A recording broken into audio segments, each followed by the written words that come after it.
Hey guys, welcome back to another lecture video for Chem 115. In this lecture video, we will learn the fundamentals and the terminology involved when describing the equilibrium of slightly soluble salts.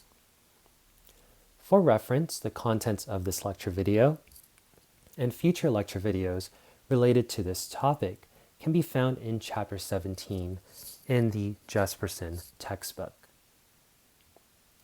Now, to introduce this new chapter, I want us to talk about, just very briefly, the idea of solubility rules. And so the solubility rules, I wrote them down over here, so feel free to take a screenshot. So the solubility rules is something that was introduced, or should have been introduced, in the first semester of general chemistry. Now, I'm not going to go through the details of how to use or how to apply the solubility rules.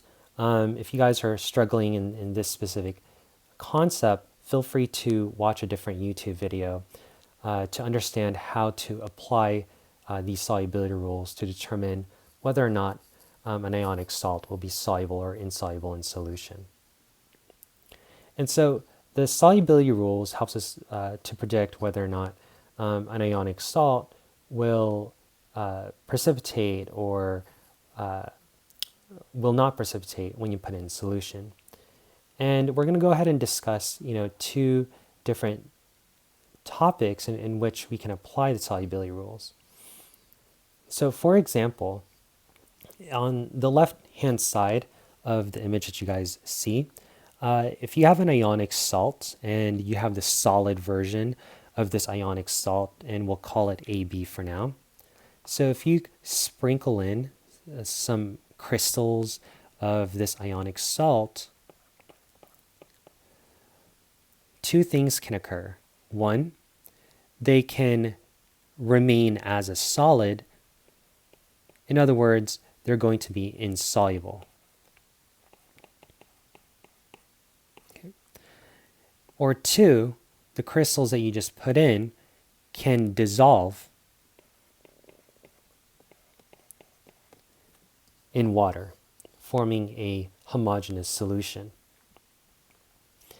And our solubility rules will help us make that prediction. It'll help us determine whether or not the ionic salt AB will either stay as a solid because it's insoluble in water, or it will dissolve in water. Now, another situation in which you guys can apply the solubility rules is when you have two solutions containing a dissolved ionic salt. And so let's just say that we have ionic salt AB and ionic salt CD, and they're currently mixed in this solution. And so if you add a small portion of each of these two solutions in one beaker, two things can again occur. One, the mixture of these two solutions can form a precipitate. In other words, one of the products is going to be insoluble in solution. Or number two, all of these ions can still stay dissolved.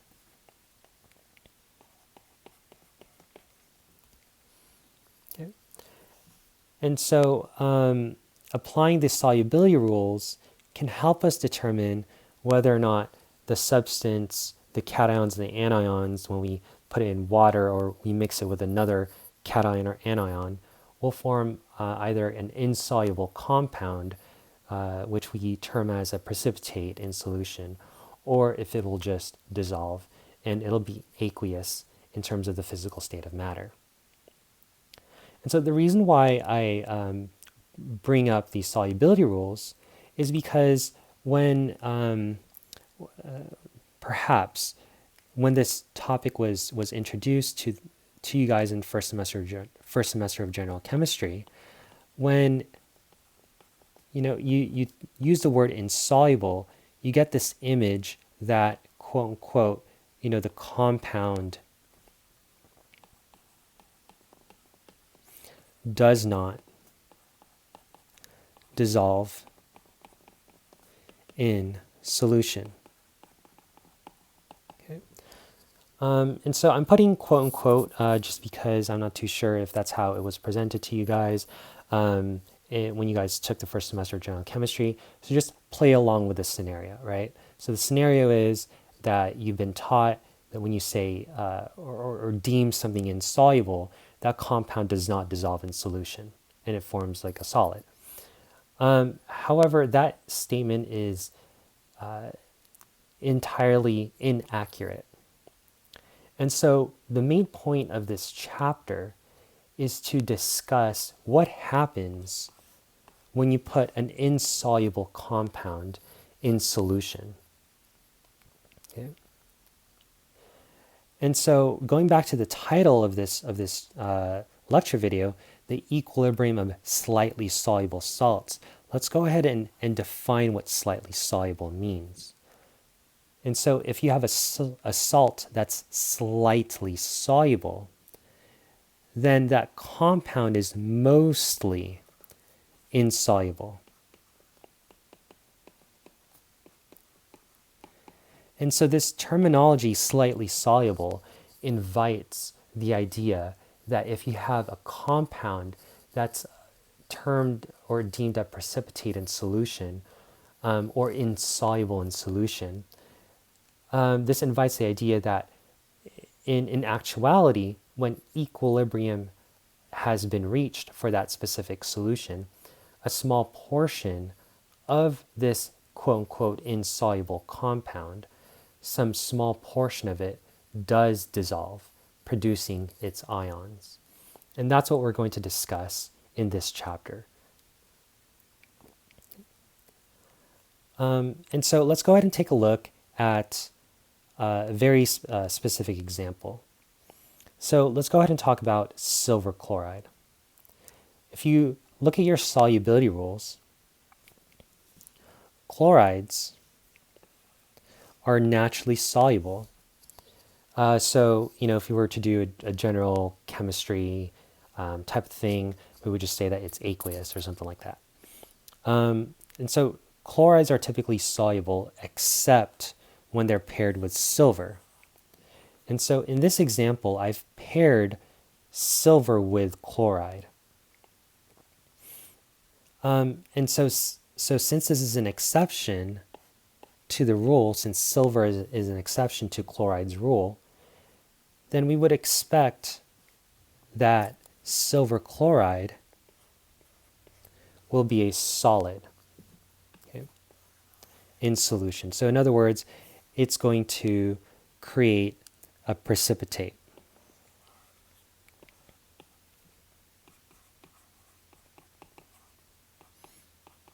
And so feel free to, YouTube this reaction. You can just quickly type in the search bar, precipitation of silver chloride, just so you can kind of see what's going on. It'll give you like a visual perspective. And so just imagine that you have like this whole rock of silver chloride. And so it turns out that even though this is insoluble, we term this from the first semester of general chemistry as something insoluble. In actuality, a very small fraction of silver chloride will dissolve to reform its ions. So silver plus, aqueous, and chloride minus, aqueous in state. And so since this is an equilibrium, we have to describe the forward and reverse reaction. And so for this chapter, make sure that you guys are always writing your quote unquote insoluble or slightly soluble. Let me just actually put that, it's more accurate. Slightly soluble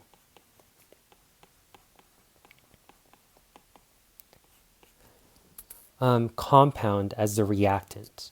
And your products will be the separation of those ions. In this case, it's going to be silver ion and chloride ion. Okay. And so at equilibrium, the formation of silver chloride is favored. This is the reason why you guys see a precipitate. And so if at equilibrium the ions are favored, then you won't see a precipitate form. And so overall, okay, at equilibrium,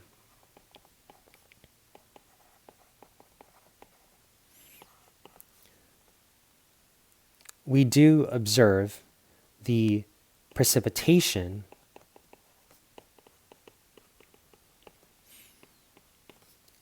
of silver ion with chloride ion to form silver chloride. However, at equilibrium, a small fraction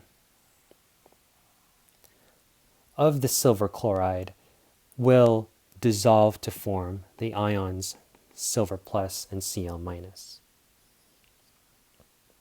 Okay. And so in this chapter, we're going to discuss the molar solubility of slightly soluble salts. And so molar solubility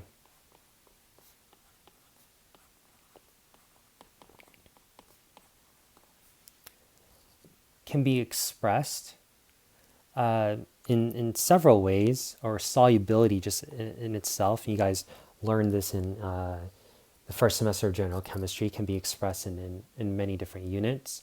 But for molar solubility, we're going to talk about the number of moles of the slightly soluble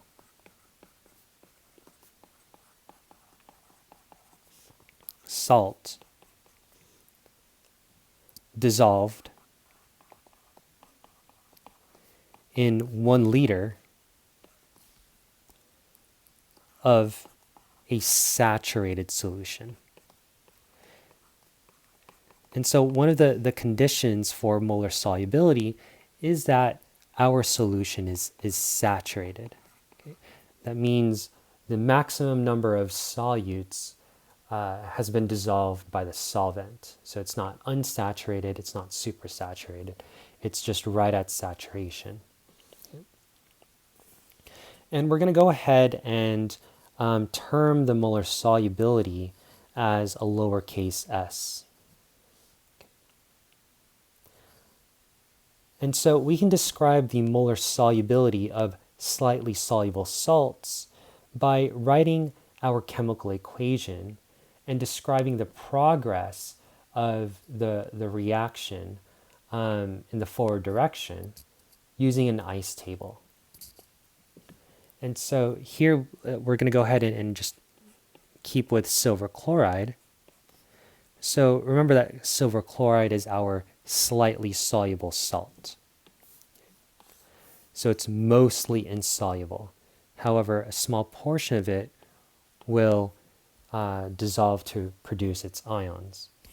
And so we can go ahead and describe the progress of the reaction to determine the molar solubility. Oops.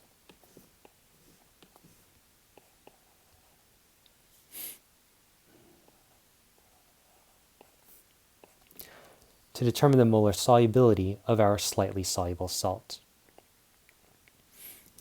And so we're always going to take into consideration the fact that we already have the precipitate present, or we already have the slightly soluble salt present in water, much like what I showed here. So just imagine like throwing a rock in water. You already have that rock.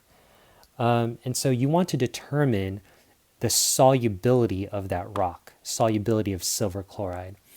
And so you are going to have an initial amount, whatever that initial amount is. And then as the reaction progresses in the forward direction, so we're describing the solubility of silver chloride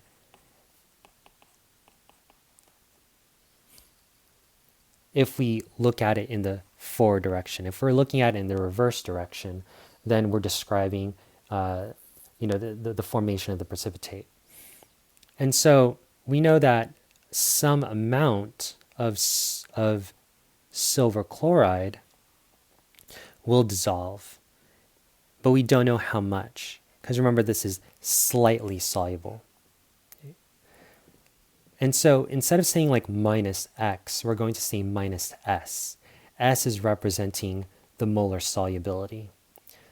And so we can go ahead and describe the change as minus s to represent the molar solubility of silver chloride. And whatever is consumed, if you will, it will be produced.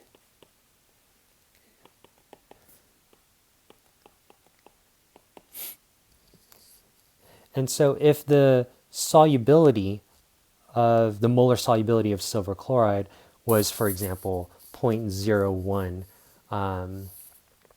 molar, then at equilibrium, you'll produce 0.01 moles of silver ion and 0.01 moles of chloride ion. Okay. And so,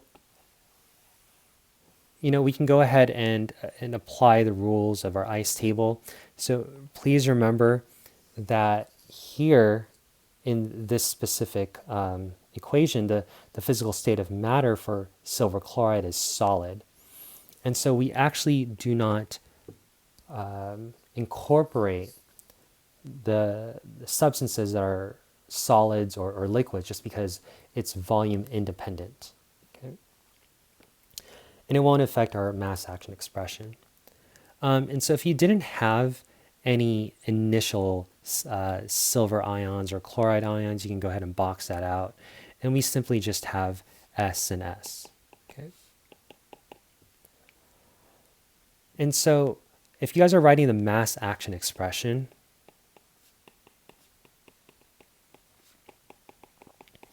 for this chemical equation, then you'll have some equilibrium constant that's equal to the concentration of Ag plus raised to the first power times this by Cl minus raised to the first power. And since we don't have, since I apologize, so since we have a solid in our reactant, we're going to go ahead and put in the denominator 1. Now, if you don't want to put 1 in the denominator, you guys can go ahead and just leave this as is. And so when you guys are looking at the results that we have, this equilibrium constant is describing the product of the solubility of silver chloride. So this is the solubility product.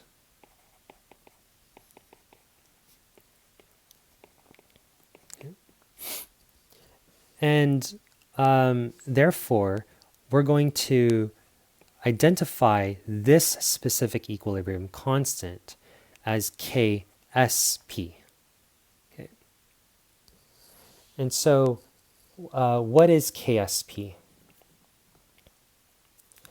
So the solubility product constant is the product of molar solubility of ions in a saturated solution raised to a power that's determined by the coefficient from the balanced chemical equation. And so KSP is temperature dependent. So remember that K is an equilibrium constant, and the equilibrium constant is a ratio of the rate of the forward and the rate of the reverse. And since rate is temperature dependent, then therefore the equilibrium constant is also temperature dependent. And so another key item that you guys have to pay attention to is that the KSP is referring to the product of the molar solubility of ions in a saturated solution. And so what that's implying is that there are other scenarios that's possible. So what if your solution is not saturated? Can you describe it as KSP? Okay. And the answer is no. And so if the solution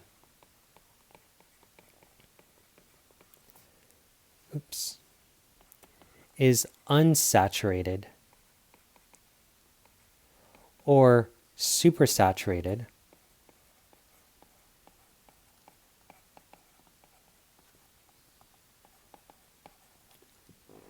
then you guys are going to describe that equilibrium using the letter Q. And so QSP is just the ion product. And it has the same format as KSP. So for example, if we have that silver chloride and it's an equilibrium with its ions, if you guys write the mass action expression for this, the ICE table, ICE, etc., then QSP is equal to the product of the silver ion times that by chloride ion, raised to its power based on the coefficient in the balanced chemical equation. And so the only thing that's different in this expression is the fact that we're using QSP. And just like what the title says, the QSP is going to be used, or the ion product constant,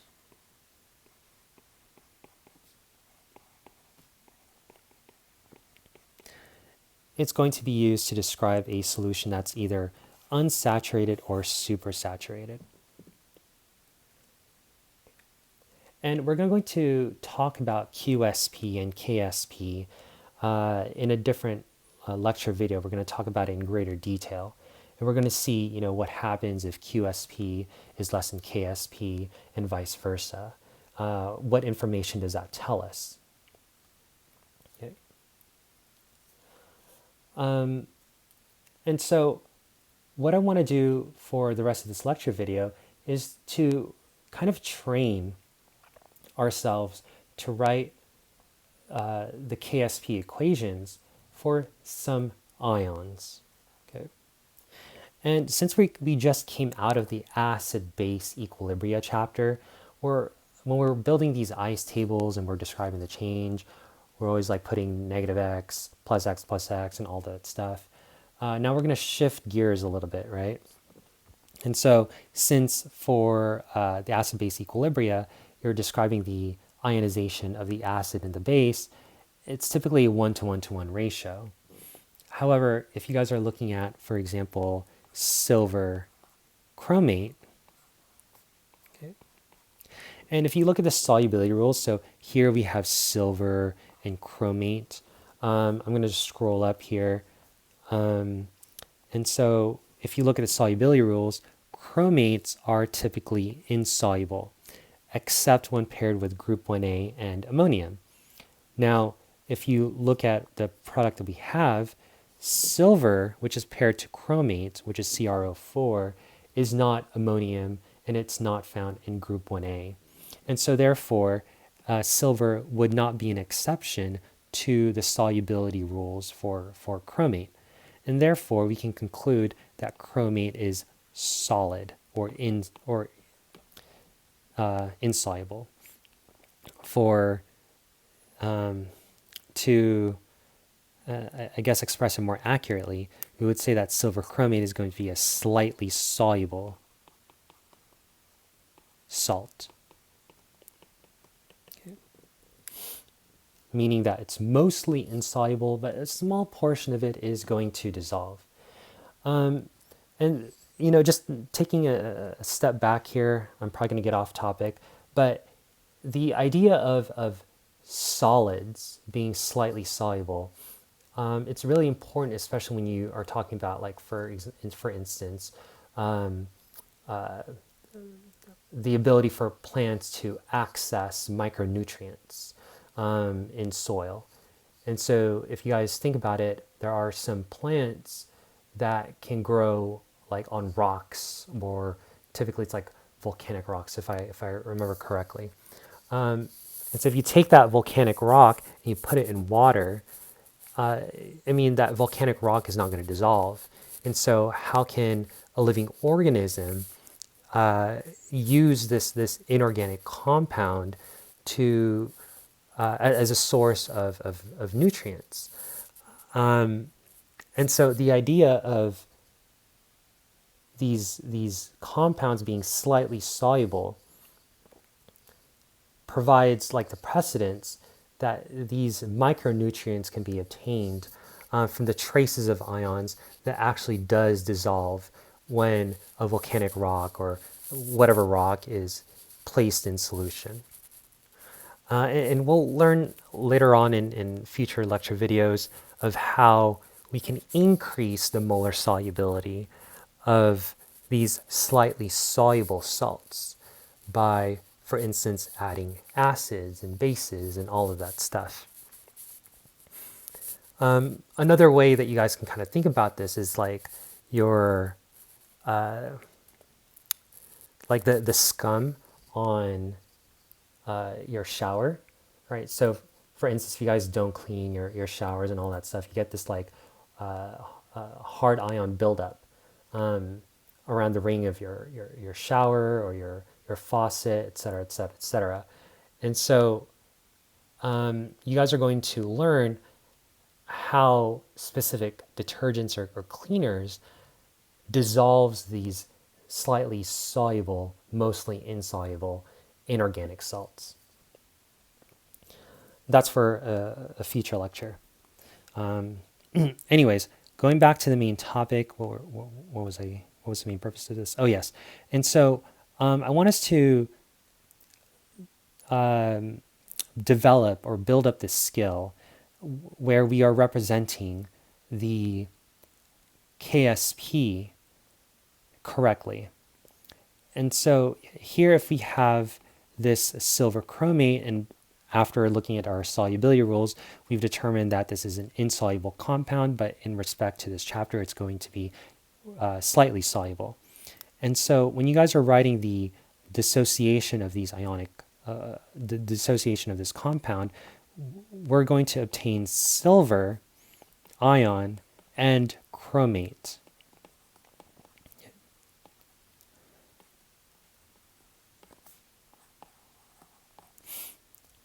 Now, be very careful when you guys are writing this. So you are separating it, but when you're separating it, you have to take in consideration the amount of silvers and the amount of chromates that you guys have.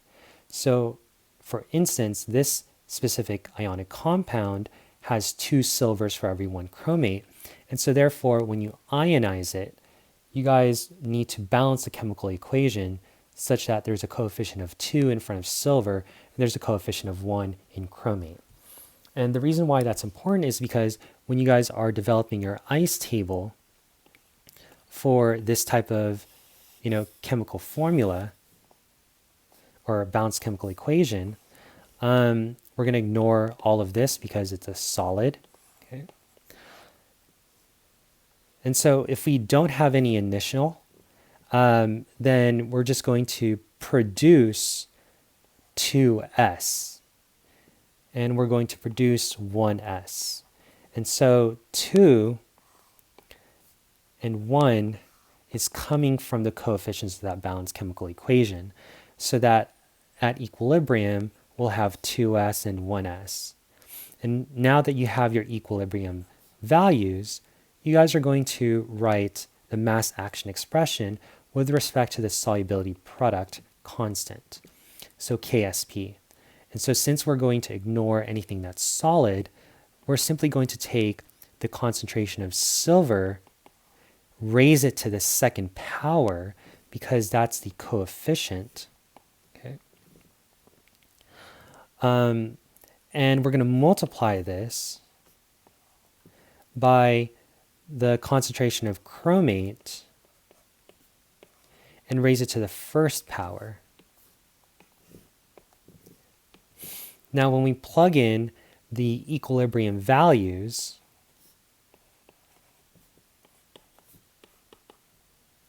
then the KSP, the mass action expression for this specific chemical equation, is going to be 2s squared times this by s to the first.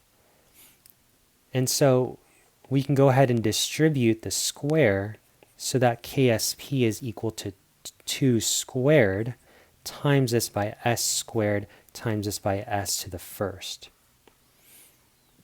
And so the final expression is going to be 4 times s to the third.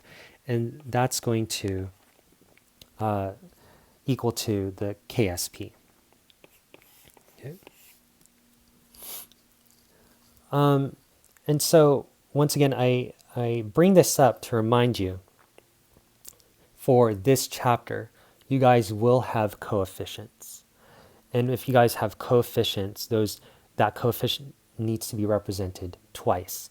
One, in the change of your ice table, and two, the power of, so it's going to be represented as the exponent. It's also going to be represented in the exponent of your KSP expression. Okay. And so I'm going to go ahead and list out a couple of ions. So let's just say AuCl3. And let's just say that this is solid. I'm going to go ahead and list out maybe just like one more. So Mg3, PO4, 2. And I'm just going to go ahead and represent that as a solid or a slightly soluble substance. Okay. All right. And so feel free to pause this video. I want you guys to go ahead and predict what the mass action expression is. I don't want you guys to solve it like this. You guys we'll be doing that in another lecture video. But for now, the only thing I want you guys to be able to do is, if given these two slightly soluble compounds, what would be the mass action expression? How would you guys write the mass action expression for these substances? And so feel free to pause this video, just take a moment, and then play this video back when you guys have the answer. All right, so hopefully you guys were able to work through these two problems. And so I'll go ahead and quickly go over them. If I wanted to represent, if I'm going to ionize or dissolve this slightly soluble compound, I'm just going to get one gold ion with a charge of 3+. And this is going to be aqueous. And I'm going to get 3 moles of chloride ion that's negative in charge, and that's going to be aqueous. Okay. And so if you guys were not familiar on how I got 3+ and minus, think back in your first semester of general chemistry of balancing the charges for ionic compounds, right? So you guys can kind of apply like reverse crisscross. So for example, this is, since I have 3 chlorines and 3 chlorines has a -1 charge, then you can do like a reverse crisscross where that subscript for the anion becomes the charge for the cation. And since there's like 1 gold, then if you do reverse crisscross, chlorine will have a charge of a value of 1, and since it's an anion, it's going to be negative. Okay. And so if this is my balanced chemical equation, then my KSP, my mass action expression for the solubility product, is going to be the concentration of gold 3+ raised to the first power times this by chloride raised to the third power. And both of these are at equilibrium. Okay. So this is what you guys should have gotten. So for magnesium phosphate, when we decompose this into their individual ions, notice that we have 3 magnesiums for every 2 phosphates. And since magnesium has a fixed charge of +2, since it's a group 2 ion, then its charge is going to be +2. Now, phosphate is a polyatomic ion, and the only way to remember its charge, if you guys just have it by itself, is to memorize it, right? So phosphate is always -3 in charge. You guys should have memorized that in first semester of general chemistry. Now, if you guys, didn't know those charges, you guys can do reverse crisscross, where the 3 becomes the value of the charge for phosphate.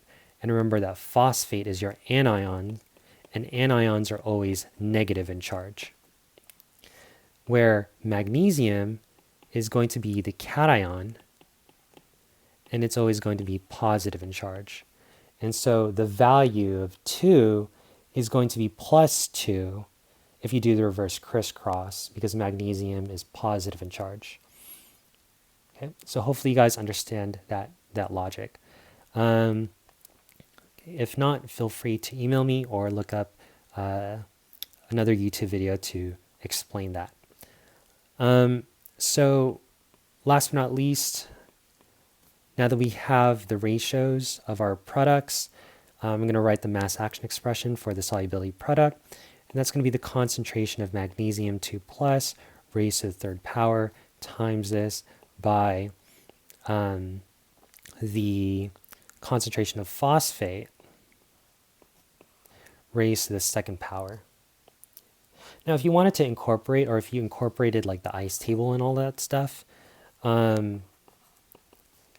so what you would get inside would be 3s raised to the third times this by 2s raised to the second, if you did not have any initial concentration of magnesium or phosphate.